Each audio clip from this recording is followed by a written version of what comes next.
मुझे यहाँ आपके बीच आने का अवसर प्रदान किया। हाड़ौती क्षत्रिय शिक्षा प्राचारणी समिति द्वारा आयोजित श्री महाराव उमेद सिंह जी द्वितीय जयंती समारोह में आमंत्रित करने के लिए मैं एक बार फिर से आप सभी का आभार व्यक्त करती हूँ एवं महाराव उमेद सिंह जी द्वितीय को मेरा सादर नमन।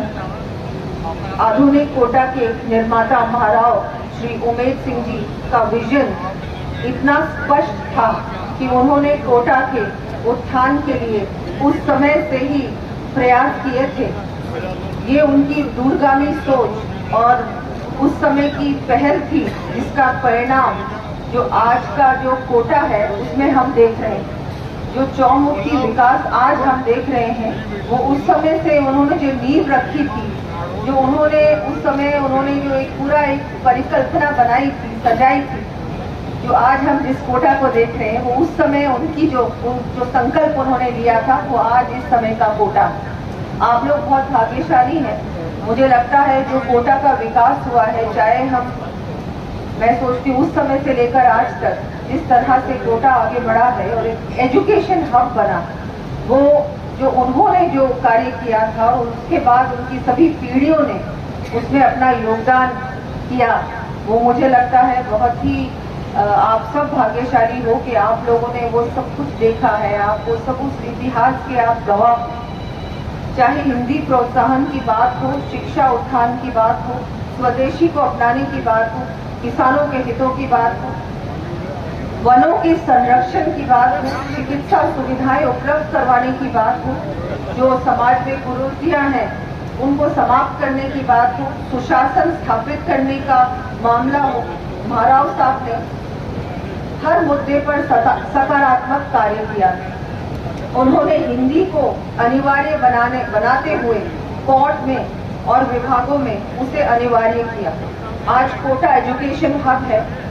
उन्होंने उस समय हिंदू विश्वविद्यालय सहित विभिन्न विद्यालयों को आर्थिक सहायता दी, साहित्य के प्रकाशन के लिए अनुदान दिया। एग्रीकल्चर हमारी लाइफलाइन है।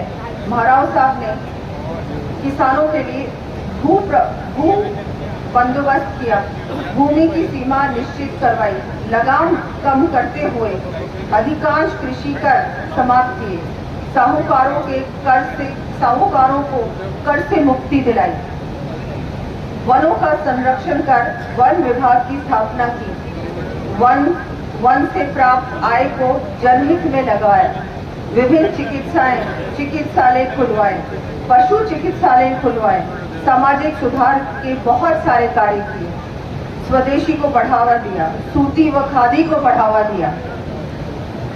मैं तो कहूंगी कि उन्होंने ऐसा कोई भी कार्य नहीं है जो उस समय जो सोच थी उनकी, जो आज भी हम लोग कई बार हमको आश्चर्य होता है कि ऐसी कैसी दूरगामी सोच थी, जो आज इस युग में आज के समय हम लोग आज भी नहीं कर पाते।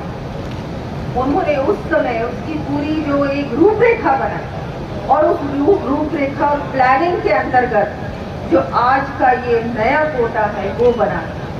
तो ये ऐसे महापुरुष को मैं नमन भी करती हूँ और मैं उनके पूरे आप सब समाज को भी धन्यवाद देती हूँ कि आप लोग भी बहुत, फिर से कहूँगी, भाग्यशाली हुआ कि ये जो कोटा है, जो आज का कोटा है, उस समय की प्लानिंग से, उनकी सोच से जो बनाया गया कोटा, उसमें भी आप लोग आज यहाँ पर रह रहे हैं। और आज मैं संस्था को भी धन्यवाद दूंगी, जो आप लोग जो जिस तरह से पूरी समिति कार्य कर रही है, जो हमारी नई पीढ़ी है, जो हमारे भविष्य का जो राजस्थान आप लोग बनवाएंगे, जो राजस्थान में बड़े बड़े कार्य होंगे, भविष्य के कार्य होंगे, उसमें आप लोग जो आज ये सभी नवयुवक हैं और युवतियां हैं, उनको आप प्रोत्साहन दे रहे हैं, आज सम्मान आपने उनका किया। मुझे लगता है ये भी बहुत बड़ा काम है, क्योंकि अगर हम हमारी नई पीढ़ी को जो आज के युग से नहीं जोड़ेंगे, क्योंकि अब क्या है कि सब कुछ बहुत बदल गया है। जो उस समय, अभी महाराज जी ने भी बताया कि उस समय हम लोग युद्ध में जाते थे, आज युद्ध में वैसे नहीं जा सकते। हाँ, सेना में प्रवेश कर सकते हैं और करना भी चाहिए। बहुत कम लोग हैं, बहुत कम युवा हैं जो सेना में प्रवेश करते हैं। हमको सेना में भी प्रवेश करने का सोचना चाहिए, क्योंकि थोड़ा बहुत क्षत्रिय समाज में ये अपने आप ही होता है कि हम अगर सेना में जाएं तो बहुत सफल भी हो। लेकिन अब जो आज का ज़माना है वो ज़माना है, टेक्नोलॉजी का ज़माना है, एजुकेशन का ज़माना है, कंपटीशन का ज़माना है। और मुझे लगता है कोटा तो ये बात बहुत अच्छी तरह से समझता है, क्योंकि आपके यहाँ तो पूरी हर तरीके से बहुत सारे हमारे कोचिंग इंस्टीट्यूट्स चल रहे हैं, कंपेटिटिव स्पिरिट है सब में। सब देखते हैं कि यहाँ पर जगह जगह से पूरे विश्व भर से स्टूडेंट्स आते हैं पढ़ने के लिए, कोचिंग के लिए। तो आपके सामने ये सब हो रहा है और बहुत खुशी की बात है कि हमारी नई पीढ़ी भी इन सब क्षेत्रों में आगे बढ़ रही है, क्योंकि बहुत आवश्यक है। आज के युग में जो कुछ भी हो रहा है उसमें हर समाज का योगदान होना, हर समाज की नई पीढ़ी को जुड़ना बहुत आवश्यक है। और जो क्षत्रिय समाज है उसको भी अब इन सब बातों में, इन सब क्षेत्रों में अपना अपना हर प्रकार से हमारी जो ये युवा पीढ़ी है उसको हम लोग अगर आगे बढ़ाएंगे, उसको अवसर देंगे, विशेषकर हमारी बेटियों को, क्योंकि अगर हम हमारी बेटियों को अच्छी एजुकेशन नहीं देंगे, उनको अवसर नहीं देंगे, तो वो आगे नहीं बढ़ सकते। तो बहुत खुशी की बात है कि आप लोग जो समिति है आपकी क्षत्रिय शिक्षा समिति हाड़ोती, वो आगे युवतियों को भी बढ़ा रही है, ना केवल हमारे बॉयज को लेकिन हमारी गर्ल्स की एजुकेशन के लिए भी आप लोग बहुत कुछ कर रहे हैं। आज ज़्यादातर मैंने देखा कि मंच पर सभी जिनको हमने पुरस्कार दिया वो ज़्यादातर हमारी छात्राएं, हमारी बेटियां। ये भी बहुत खुशी की बात। इसका मतलब कि बहुत एक सकारात्मक बदलाव आया है समाज में और ये सकारात्मक बदलाव बहुत आवश्यक है। हमारी मानसिकता बदलेगी, हम जिस तरह से हमारे बेटों को अवसर देते हैं, चाहे पढ़ाई के अवसर हो, चाहे और किसी चीज़ के अवसर हो, हमारे बेटों को तो हम बहुत उच्च शिक्षा देते हैं, बाहर भेजते हैं, तो वैसे ही हम हमारी बेटियों को भी वैसे ही अवसर दें, एक समान अवसर दें, तो बहुत मुझे लगता है तभी बदलाव आएगा। तो ये भी मैंने आज आप लोगों का ये जो कार्यक्रम था यहाँ पर मैंने देखा कि आपने बेटियों को भी उसी तरह से सम्मानित किया जैसे बेटों को किया, और आप लोग इतना अच्छा कार्य कर रहे हैं। चाहे हम बात करें महिलाओं को हमारी आत्मनिर्भर बनाने का काम करें, चाहे हमारे युवाओं को अवसर देने की बात करें, आप लोग भी बहुत अच्छा कार्य कर रहे हैं। मुझे भी बहुत खुशी है और गर्व भी है कि मुझे आप लोगों ने यहाँ आप लोगों के बीच बुलाया। जो आप अच्छा कार्य कर रहे हैं उसका भी मुझे एक बार आपने यहाँ आकर देखने का भी अवसर दिया कि आप लोग इतना अच्छा कार्य कर रहे हैं।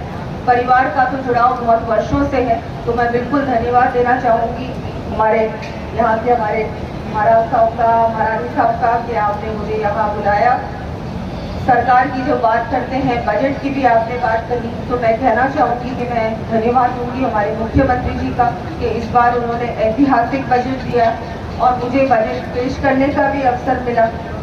फाइनेंस में मुझे लगता है, वैसे तो हमेशा मुख्यमंत्री जी के पास ही होता था, इस बार एक अलग से फाइनेंस मिनिस्टर भी बनाया, वो अपॉर्चुनिटी भी मुझे मिली है, उसके लिए मैं सरकार का बहुत बहुत आभार व्यक्त करती हूँ। ग्रीन बजट की आपने बात की, तो मैं आपको बताना चाहूँगी ये तो कुछ भी नहीं है। हमारा अगला बजट होगा उसमें हम विशेष अलग से ही एक ग्रीन बजट बनाएंगे।